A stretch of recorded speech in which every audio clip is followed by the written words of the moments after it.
Hi, and welcome to Axelbank Reports History and Today. Conversations with America's top nonfiction authors and why their books matter right now. I'm Evan Axelbank, and today we're going to speak with J.D. Dickey, the author of The Republic of Violence, The Tormented Rise of Abolition in Jackson's America. He's written 4 books on topics including Sherman's March and Washington, D.C. Thanks so much for being here, J.D.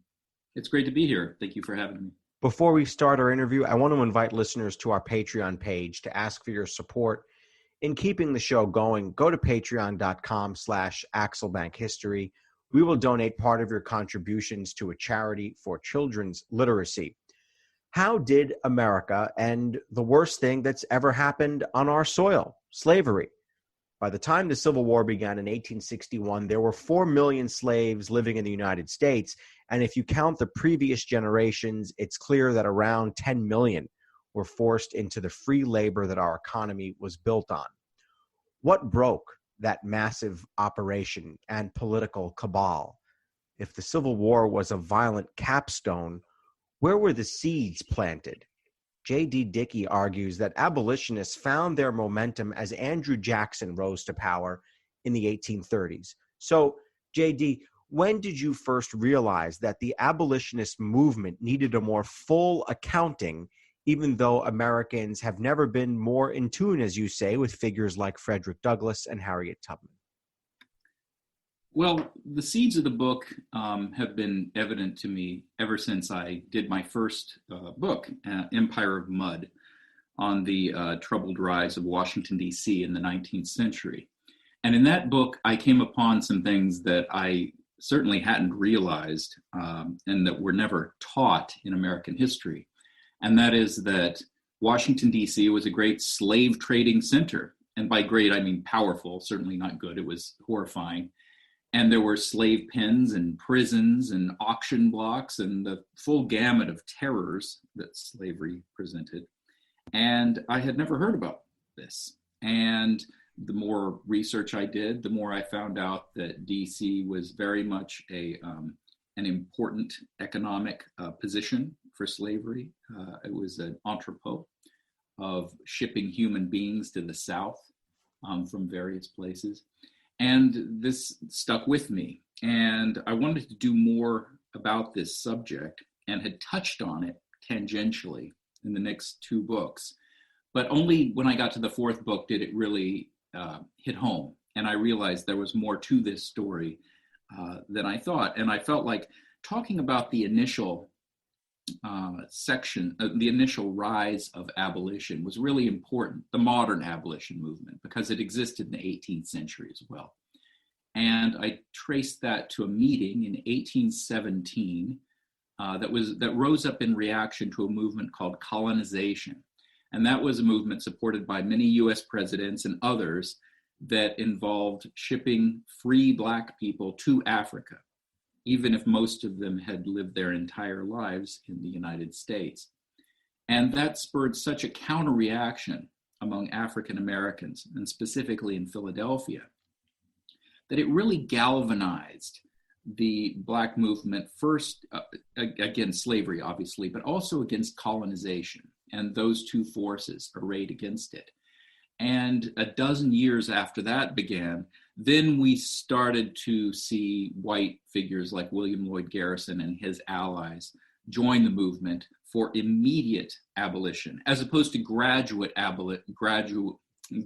abolition that even presidents who owned slaves, like Thomas Jefferson, claimed to support at one time or another. And you say that Americans right now have never been more in tune with figures like Frederick Douglass and Harriet Tubman. So how do you rectify the fact that we've never been more in tune with them, but there was still this undiscovered story? Yes, so figures like Harriet Tubman and Frederick Douglass and Sojourner Truth, and certainly later figures like John Brown, very familiar to us, rose in the 1840s.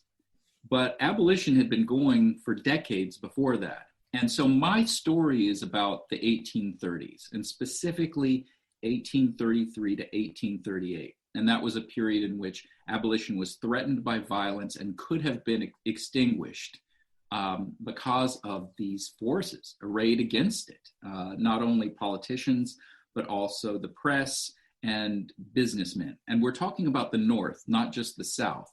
So the abolitionists in the time before the more famous ones, to get the movement going, had to struggle against incredible odds. Yeah, so I was going to ask, let's put the 1830s on a plate, but in order to do that and kind of get it up to serve to everybody here, take us back to America's founding. Who were the abolitionists during that period, even if that word wasn't necessarily, in use at the time?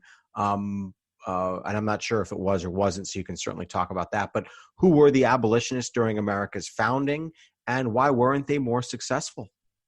So if we go back to the time of the Revolution, abolition, which was not a term used at the time, abolition was found sporadically in the country. And this is something that I looked into with my previous book, American Demagogue, which was about the Great Awakening and the aftermath of the Great Awakening. And some of the later chapters in that book, I discovered that there were figures like Samuel Hopkins, who were Calvinist preachers, and also the son, another person was the son of Jonathan Edwards, who came up and realized that the doctrine that they supported, which from a modern perspective seems so severe because it involves predestination and about a lack of free will on human beings' part, was nevertheless, it could be adapted into moral outrage.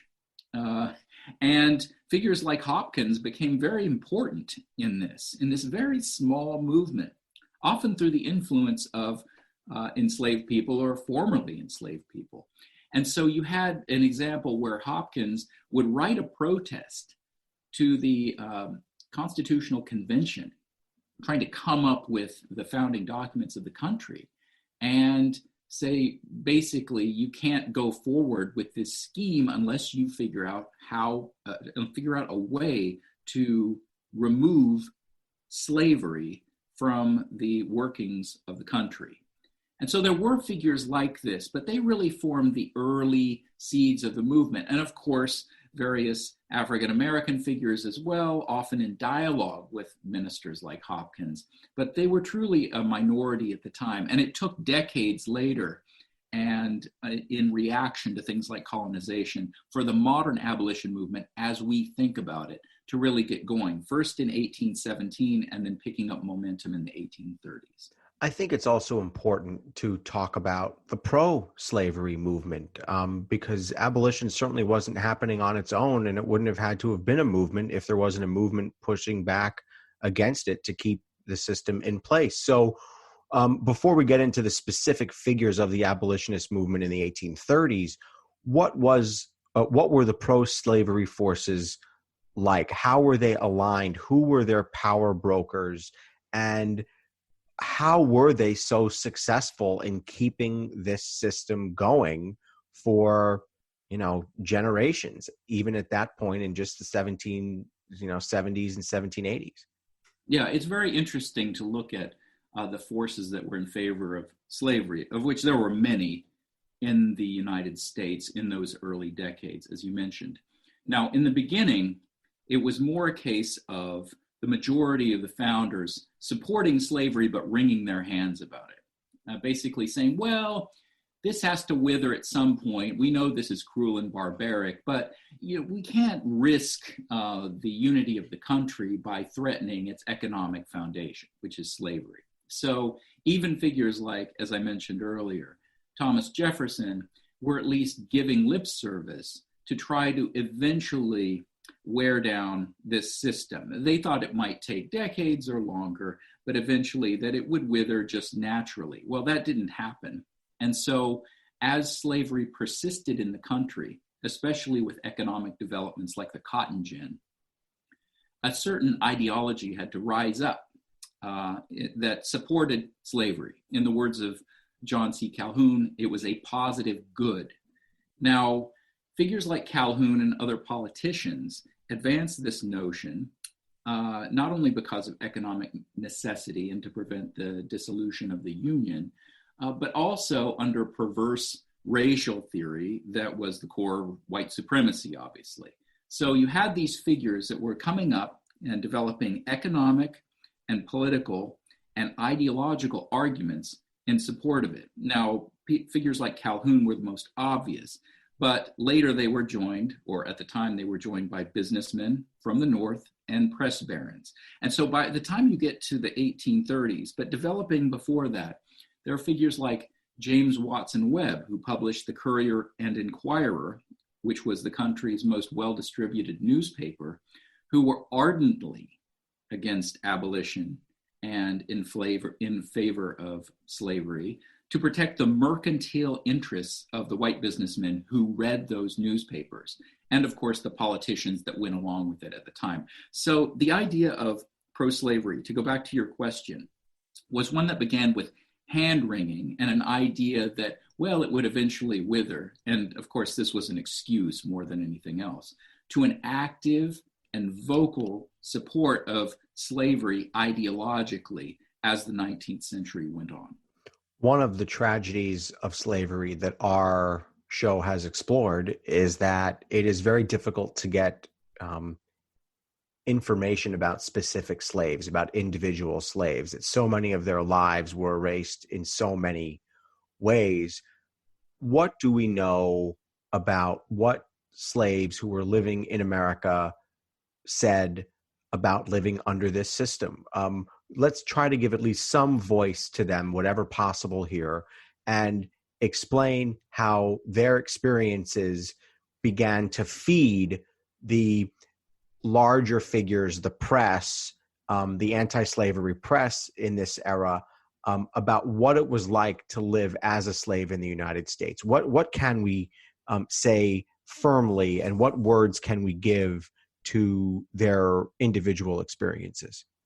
So we have a number of sources that we can look at for that. But I would say that one of the most interesting and one of the most current, even though it's still controversial, was a project that was begun in the 1930s. I believe it was under the New Deal, in which field researchers went out and recorded these oral narratives of people who had been enslaved. Now, they were obviously quite old at that time, and so this relied on memory.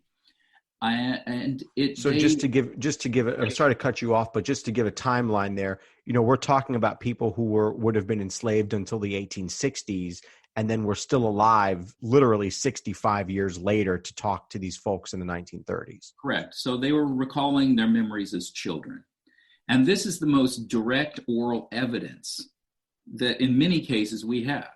We have these stories that were recorded in the 1930s that give us a window into what slavery looked like in the 1850s and 1860s. There are also oral narratives recorded before that tend to also be of questionable value, because from a historical perspective, that length of time between when something happened and when someone remembered it, as you just mentioned, gives it a questionable value. But at the same time, it is a valuable window. And taken in general, when you take a look at all of it, it tells us about the cruelty and barbarity of the system as we already know it, which is auction blocks, families being split up, cruel and unimaginable violence on plantations, and so on. Now, earlier on, in terms of the influence of individual people who had been slaves, I want to go back to Hopkins, because I think this is important.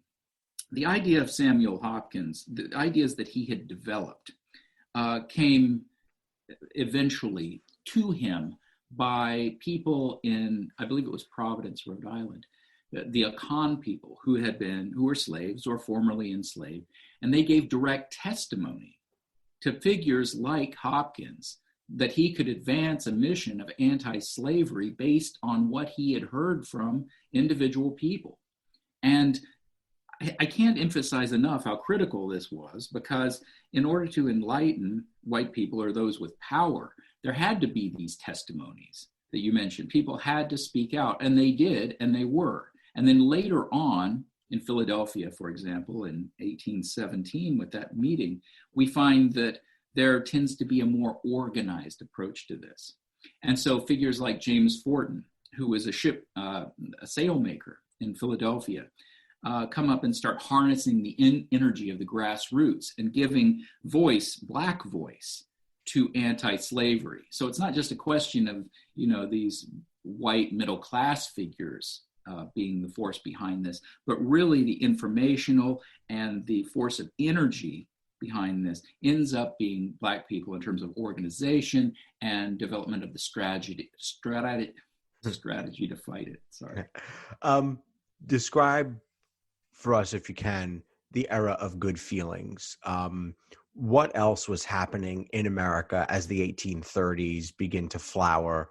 And you can even talk about things here that are not necessarily related to the fight to end or the fight to expand, depending on what your perspective was, slavery.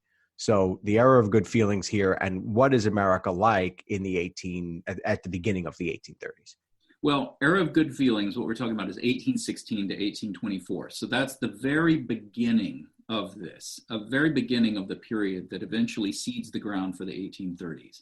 So earlier on in the period of James Monroe, what we see is that anti-slavery is really only being fueled by African Americans at this time. It's the time when, as I mentioned, figures like James Forten are coming up, and also ministers like Samuel Cornish, and developing newspapers and developing public means of expression to give voice to anti-slavery. And so while the rest of the country, white America, if you will, is pretending like divisions don't exist, that party has been subsumed because of the end of the Federalists and the rise of this Democratic Republican Party, we find that at the same time, there's tremendous social division between those who are promoting this system of slavery and those who are fighting against it.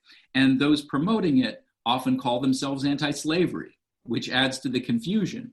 They say they're in favor of gradual elimination of slavery. They call for things like colonization. But at the same time, those excuses have no practical effect except to entrench the system of slavery.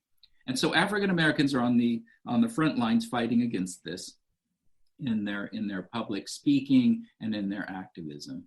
And then eventually, by the time the 1830s turn, 1829 specifically, the time when William Lloyd Garrison changes his opinion from gradual elimination of slavery to immediatism, which is getting rid of it as soon as possible, we find that these 12 years of African American advocacy finally pay off. So it starts in the era of good feelings, like you said, and then it bears fruit in the 1830s. Baking from our childhoods just sticks in the memory, doesn't it? We never set off on holiday without piles of Tupperware, and there'd always be Bakewell slice, flapjacks, and tray-baked scones in the boot. Do you not do that, Lisa? Yeah, no. Sadly, I do not stack the Tupperware in the back of the car when we go off on holiday. Oh. Welcome to Small Ways to Live Well, a new podcast from the Simple Things magazine. Season 2 is a pick-me-up tonic that helps us make the shift from winter to spring. A 6-week suggestion box full of things to note, notice and enjoy about the season. Search for Small Ways to Live Well on your podcast app.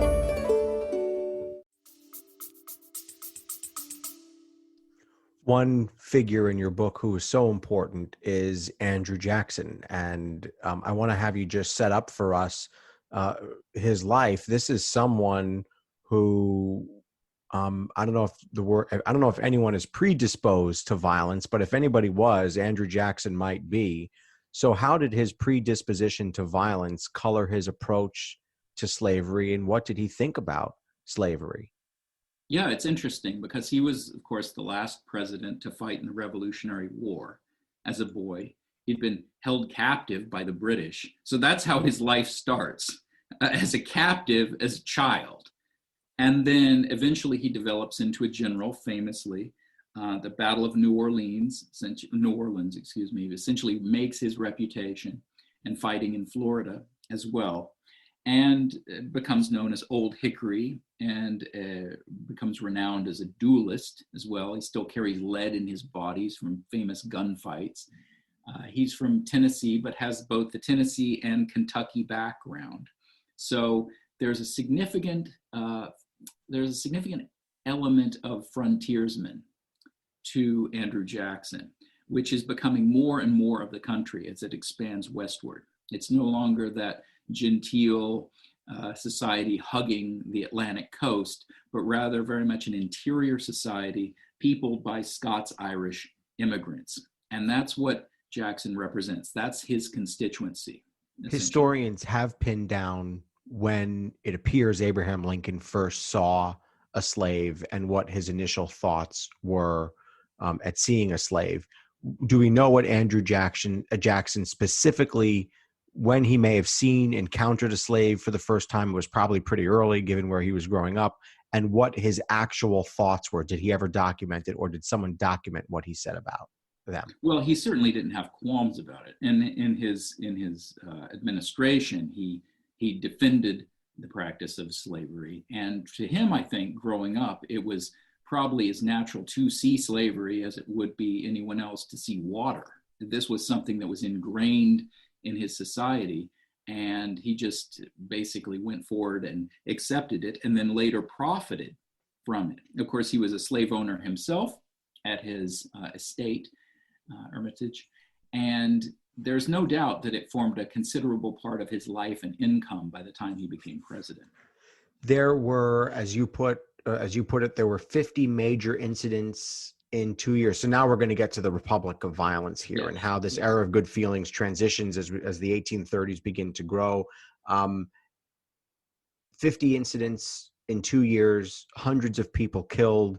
There were riots, there were attacks on blacks and on abolitionists in many different theaters. How do you describe, I guess, for us, how these attacks start to happen, why they start to ramp up, and who was targeted and when? Okay, so I'll give you a portrait of that era, referencing Jackson in your previous question, and also the incidences of violence. So this period in the 1830s was the most violent time in U.S. history outside of wartime. And it peaked I'm sorry, is there a study that you can point to, or is this your theory and argument that you've developed over the years? So there's a great book by a historian whose name I can't pronounce. I believe it's Gilgy, called Rioting in America. And that's one of the core sources for my book, along with other studies like Gentlemen of Property and Standing that talk about how the fundamental influence of urban rioting in the period and how deep and widespread it was. And those are great academic histories for those who want to drill down the numbers and kind of figure out exactly how I arrived at that number. But I think there's little doubt that given the widespread examples of violence, we can call this the most violent time in U.S. history outside of wartime. And there are a couple reasons for this. One of them is the social ferment that went along with the white working class attaining power and often using it against black people and abolitionists and others that they saw as the enemy.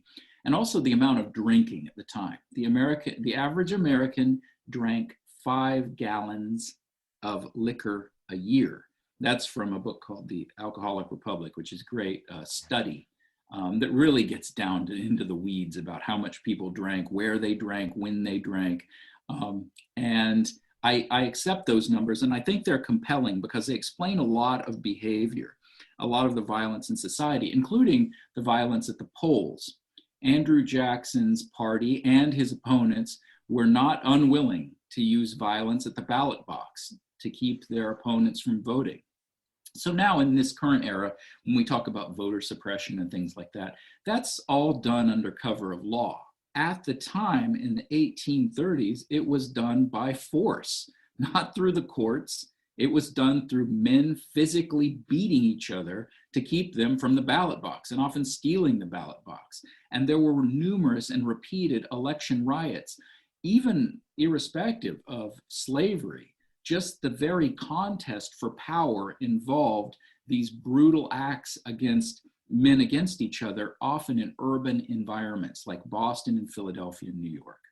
And so once you have that as a sort of background for this, then everything else falls into line, the violence of the era.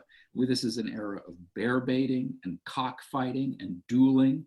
It's an era where Jackson is the president and he seems to implicitly endorse this, even though he sends out troops to fight riots. At the same time, he gives the wink to his own side. And in one example, after the snow riot in Washington, D.C. in 1835, according to one person's testimony, he went up to these rioting men who were dock workers and asked them if there was anything he could do to improve their happiness so they wouldn't riot against Black people.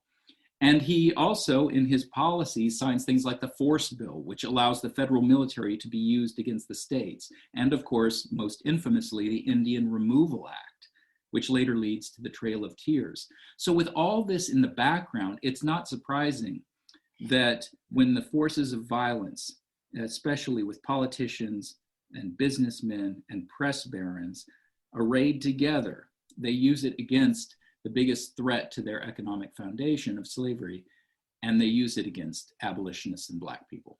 Do you want to talk about some specific incidents beyond what you just described to show the scope and variety of violence that abolitionists were facing? Yeah, so what we have to remember is there's one thing I didn't mention, and that is the scope of violence in this era isn't just against Black people and abolitionists. It's also against religious minorities. There's an Ursuline convent riot, infamously in Boston during the mid-1830s. There's also riots against balloonists in a couple cases, just absurd, victims you wouldn't even think would be victims, and also against anyone challenging the system or who seems to be standing in the way of what the majority wants. Now, in terms of the specific examples that you mentioned, in the 1830s, what happens is there tends to be rioting with the formation or growth of abolitionist societies. So there's a New York Abolition Society promoted by the Tappan brothers, Arthur and Lewis, who are silk merchants. And there's an abortive attempt at a riot then. And that essentially sets the stage for the riots of the 1830s. One of the worst being the New York riot in July of 1834, seconded only by the riot in Philadelphia a month later. And we can talk about the specifics of those and how those played out. But that's what gets the era going in a lot of ways, even though there are riots before that, such as in New Haven in the early 1830s, when the Tappans try to start a trade school for Black laborers. That invites such derision that it eventually leads to violence on the part of the white citizens of that part of Connecticut. And so by the mid-1830s, all of this comes to fruition and it's in its most violent form. And so where is abolition at this point? You have figures like David Ruggles, James Forten. Describe, if you can, how, obviously this violence is a reaction to something. So how were abolitionists making their case? How are they using the press? And how are they using politics to start to really get their movement to go from seedlings to going into full flower here and say abolition and immediate abolition is the way to go? Okay, that's a great question. So it starts with the press. So in the 1820s, Samuel Cornish, the minister, creates his newspaper, Freedom's Journal. And Freedom's Journal becomes so influential that it leads to other abolitionist newspapers, most famously including Garrison's newspaper, The Liberator. And so with The Liberator, Garrison has a forum to attack slavery and to rile up his enemies. So that becomes the essential reading material for everything that follows in the abolitionist movement. And then by 1833 and by 1834, what we see is the founding of these societies, as you mentioned, and the American Anti-Slavery Society, which becomes a focus, and especially in the view of the white press, a threat to the country and to the system of slavery. And so various figures like the Tappans, like Garrison and others, support this vocally, and that invites a response from the pro-slavery factions that I mentioned earlier. In terms of David Ruggles, Ruggles happens to be a press agent for the Tappans' own newspaper called The Emancipator. And now Ruggles that's just one factor of all the things he does. He's also a grocer. He develops the first Black-owned magazine. He develops the first Black-run bookstore. And then eventually he creates the New York Committee of Vigilance, which helps free African Americans in New York City who are under pressure of kidnapping, and also aids fugitive slaves. So he's a vocal figure as well. So you have both Black and white, very vocal figures in press, in print, and on the streets, challenging the system. And that is what starts to grow abolition and develop it into a real social force. And what's happening politically? Are they getting closer? I mean, obviously the United States goes through a number of compromises in the Senate and in states that are admitted, and in terms of how the U.S. starts to govern its territories, that are all an attempt to keep things at bay and to keep abolitionists from succeeding. So how successful were the abolitionists as the decade moves forward? So the major goal of abolitionists at the very beginning of this, in the early 1830s, is somewhat removed from conventional politics, because figures like Garrison don't believe that the political parties can solve anything. They assume that they're just completely in bed with the slaveholders and that there's no reason to advance things that way. So they start from the grassroots by doing the actions that I just mentioned. But by the mid-1830s, what we find is that women abolitionists particularly become very involved, like Sarah and Angelina Grimke, for example. And women's anti-slavery societies start developing, and they form the first real politically effective movement through their petition campaigns. And so what we find is that girls and women start going door to door and start getting signatures on petitions to send to politicians in Washington, D.C., decrying the slave trade. Now, most of those politicians aren't going to listen, but what it does is it gets their attention, it buries them under mounds of paper, and it also creates a gag rule in Congress, in the House, to prevent any of these petitions being read, which creates a huge counter reaction in terms of freedom of speech and in terms of whether the representatives of the public are even responsive to that public, that helps to galvanize the movement politically. And I think you could say that politically, in terms of influencing people, that is the first real and effective solution to the problem.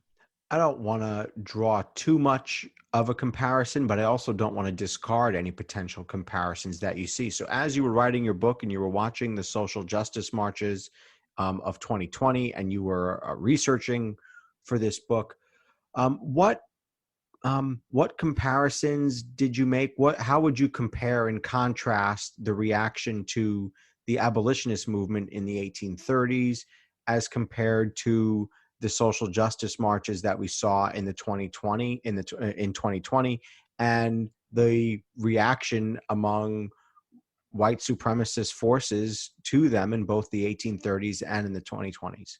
Okay, so that's a great question. And I think the easiest way to look at that is to say that the social justice marches and movements in reaction to the George Floyd killing in 2020 were an example of strong factionalism. Basically, people that were in favor of racial justice on one side and those kind of arguing against it on the other. And the factors and the figures behind the racial justice movement are those who are promoting a change in American society to keep Black people from being beaten by the police, and to keep Black people from having to endure substandard housing and everything else in society, were a significant part of the American polity. So we can debate how much that is, but certainly it could be argued that a majority of the public was in favor of this. So these widespread social justice marches, to me, weren't anomalous. They certainly didn't come from nowhere, and they weren't just a small faction of the public supporting them. Contrast that with the 1830s, in which abolitionists at the time were a tiny fraction of the public, those who would go out and write and risk their lives against slavery were taking on a tremendous risk in a way that we can't imagine from our current perspective. They were risking their lives, they were risking their careers, their health, their reputations, however you look at it. The figures that were making these early movements had courage, I think, beyond what any of us could imagine. And to give an example, in 1835, William Lloyd Garrison was attacked by a mob in Boston. And this was a mob of about 1,000 people. And it was basically him against it. He didn't have a faction. He was essentially kidnapped. He was taken, found on the streets after he escaped from a building, and was being led to the gallows. And at the very last minute, the police intervened and managed to keep him alive and spirit him off to jail, ironically, for his own protection. It's hard to imagine what could have gone through the mind of someone like that, or to see all of society's factions arrayed against him, except for his small band of allies. And in that way, I think the story that I'm writing about is unique, because that kind of courage among abolitionists is something that I think is worthy of our admiration. Who was directing the pro-slavery movement? Was it coming from elected officials, or was it coming from business leaders or members of the press, the pro-slavery press, or all of the above, or none of the above? I think all of the above, without question. In terms of national politicians during this era, you basically had a choice. I wouldn't say a choice, but the spectrum went from politicians who were complicit in it, who basically did nothing, just let it happen, to politicians that were ardently in favor of it, like John Calhoun, and created whole philosophies built around white supremacy, and did everything they could to make it the centerpiece of their mission. So that was the situation in Congress, at least. Now, in terms of business, you have some enlightened businessmen like the Tappins, who are taking the wealth from their silk trade and then funneling it into anti-slavery.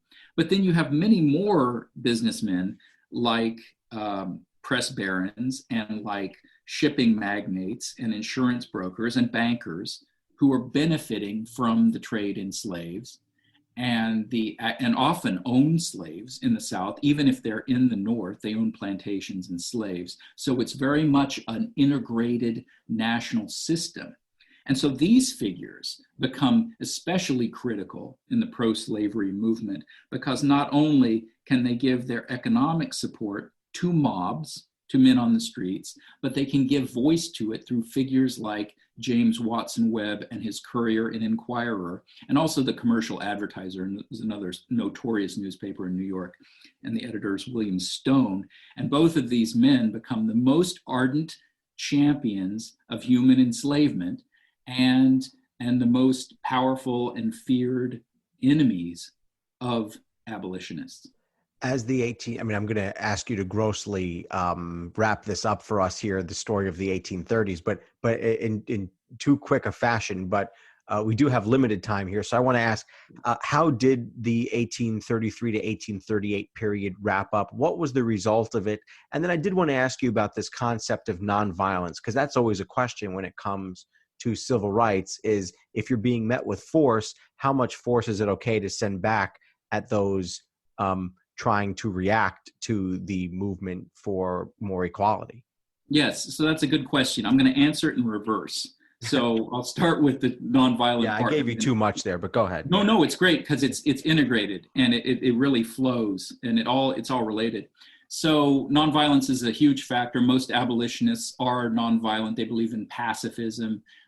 Garrison famously, when he's attacked by a mob, he doesn't do anything in terms of what people saw on his face. There was a Christian serenity as he's being led to the gallows. So it was part of the philosophy of a number of abolitionists, by far the majority, to accept this violence from the mob.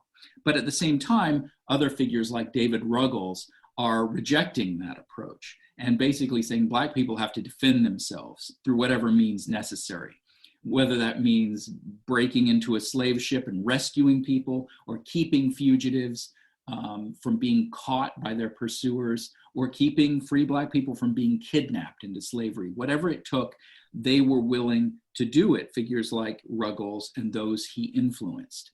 So the idea of nonviolence starts to become a schism within the movement, because as the violence picks up and nonviolence doesn't seem to be achieving anything, then the philosophy of Ruggles and those who support him, later people like Henry Highland Garnet, becomes more paramount, and eventually does lead to some division in the movement. At the same time, the role of women within the movement becomes ever more important, with people like Lucretia Mott and the Grimke sisters and others. And so by the end of the 1830s, there are factions developing very clearly within abolition over things like women's rights, over things like nonviolence, and also a basic pro and anti-Garrison question, because Garrison, even beyond questions of slavery, could be quite incendiary and set people off, even if they're in his camp. And so all of these things create a schism. So by 1838, we have a situation where the factions are beginning to split apart, until finally they do in 1840, when Garrison takes over the American Anti-Slavery Society, kind of aggressively takes over by outvoting his nemesis in the movement. And that creates the official schism in which abolition goes in any number of directions and will continue to be fractured for the next 20 years. So did the pro-slavery movement emerge stronger than abolitionists did at the end of this time period you write about? It's interesting, because you could make an argument and say the pro-slavery movement was as powerful as it ever would be by the 1840s, and yet the seeds of its destruction were there. Because even with schism, abolitionists figured out through various means, in terms of petitioning and using political action and grassroots action, how to influence public opinion in the North. And once they figured that out, then eventually by 1860, they become a significant factor in American society. Not the majority opinion in the North, but still significant enough that Abraham Lincoln, when he becomes the nominee of the Republican Party, has to give voice to some of those sentiments. Now, he's a very careful politician, so he can't outright say, oh, I'm an abolitionist at the time. But at the same time, he has to have enough in his platform that abolitionists will respond to him with enthusiasm. How did it feel for you to pull the veil off of some of these names that you're now recounting for us? These are heroic folks who have quite simply just not gotten their due in terms of the at least popular history in this country. So how does it feel for you to go and at least do what you can to shed light on the amazing lives these folks lived? Well, I think it's, in my writing, it's all been part of the same agenda. I believe quite often that the people that have been the most important in American history are not necessarily the most well-known. Now, in my book, Garrison is a familiar name to us, but everyone else isn't. And I just believe that the quirks of history often lead to some people being highlighted and other people being ignored.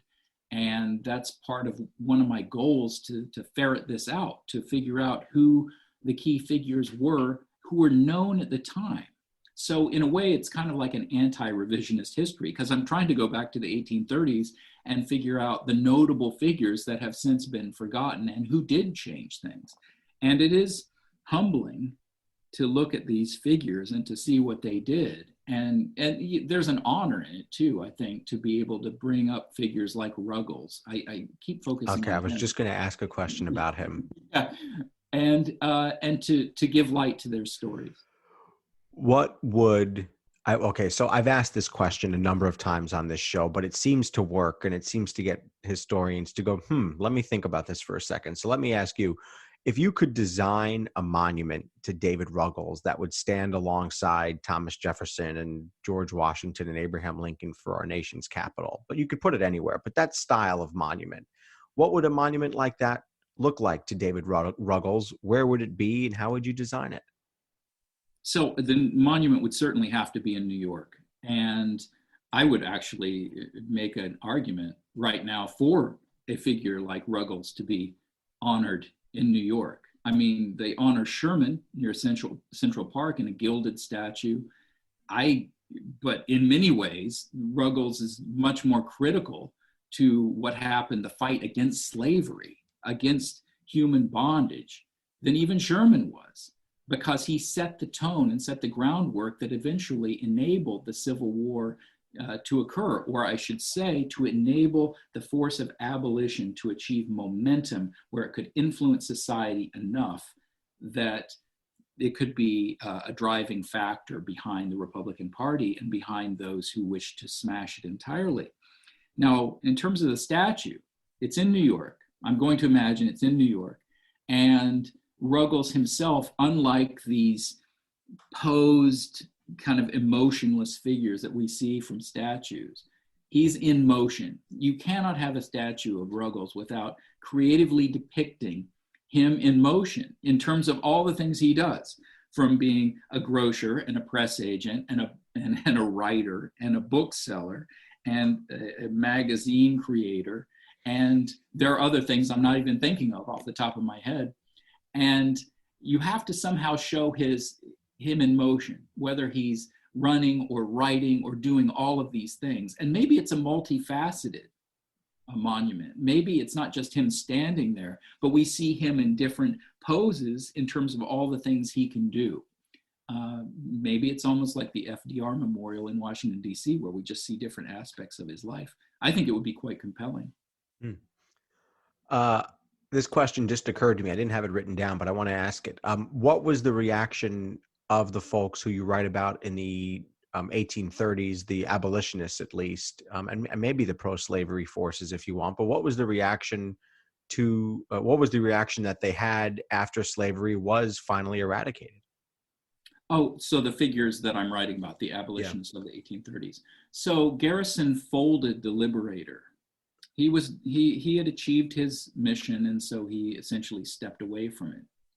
But other figures didn't. They went on fighting for one cause or another. Clearly, the roots of modern feminism are in this period. So a lot of women switched their focus from abolition into the women's movement, which really begins to pick up steam at this time. And then for other figures, they go on to transfer their passions about abolition into things like making sure Reconstruction works, for example, and trying to achieve some equality, some attempt at equality between the races. And so I think for some people, the fight goes on, but many of them are quite old by this I was going to say they would have had to have lived 20 years or 30 years or so. Yeah, I mean, you see people in their 60s and 70s by this time. So some are already dead. And of those who are living, that's where they funnel their energies. You've written about Sherman's March. You've written about 18th century evangelists. You've written about the roots of Washington, D.C. What is the common thread, do you think, in all of your writing? You got at this a little bit, but I want to ask specifically here. Well, I think to some degree it's about grassroots populism, these grassroots movements that rise up in the face of the odds against them and in the face of overwhelmingly powerful forces that seem to be unbeatable. And I would tie that together. I think there is a thread that goes within this. I wouldn't say it's necessarily, these are stories of the underdog triumphing. You could say that with the current book, that eventually the work of the abolitionists pays off. But in some ways, it's frustrated, and it takes many generations for that sort of change to occur. From in the book that set the earliest American demagogue, it's about this sort of new movement of people within Calvinist circles, within evangelical circles, to try to achieve power from those who had hoarded it before, and that power eventually transferring itself into a revolutionary impulse. And then later on, it's through abolition and other factors like that. In the case of Washington, D.C., it just has to do with the grassroots, the people who actually live in D.C. getting sick of how their city is being run and trying to do something about it to try to achieve power, or try to get some power back. But of course, we know that struggle hasn't ended yet because people in DC still can't vote except for president. How do the stories that you research inspire you as you go about your life? So it depends on the figure. There are some negative examples of, I find, people that I wouldn't want to be anything like, and it's almost like object lessons in how not to behave. You could look at James Watson Webb, for example, and his brutal violence physically, as well as what he wrote about in his newspaper, and think, I don't want to be anything like that, and so if I get angry when I'm driving around, I just think about something like that, that's going to be counterproductive. And then in other ways, it encourages you to have courage. I mean, certainly Ruggles is the best example of that of all. This is a man who struggled against tremendous odds. He sacrificed his health. He went blind at one point. He had a short life, and he gave everything he had to abolition. The man deserves to be honored with that monument I mentioned earlier. I think that it's hard to think about figures like that without being inspired, and it's hard to imagine American society and life without them. And so when griping about the problems of the day that I might have, this really puts it in perspective.